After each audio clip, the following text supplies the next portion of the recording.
sport. So today I'm going to tell you a little bit about this guy. He lived through World War II, the Chinese Cultural Revolution, and a lot of other huge historical events that I've only ever heard about from history textbooks.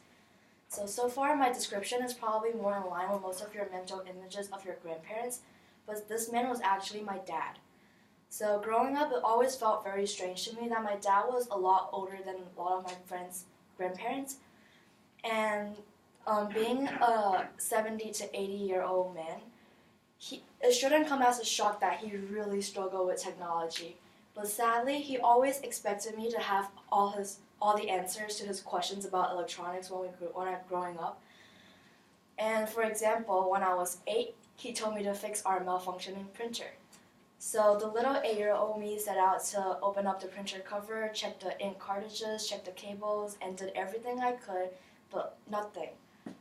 And then, thankfully, he stopped me before I completely took apart the printer and destroyed it, and we resigned to tech support that day.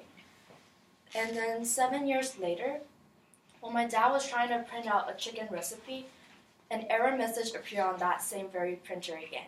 So I thought to myself, this was my chance to finish what I started.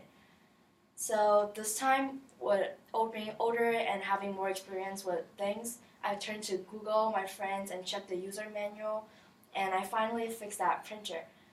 So that night, we printed out the chicken recipe and we had chicken for dinner, which is probably one of the best meals I've had till this day. And growing up with my dad could be very challenging at times. But then whenever I did succeed in helping him with any little problems, such as setting a reminder for his medicine on his phone, it always felt very rewarding. So through him, I saw firsthand how technology could improve a person's daily life, and this led me to majoring in computer science. So despite our petty little arguments, I am forever grateful for my one-of-a-kind dad and the 16 years I got to spend with him. Thank you.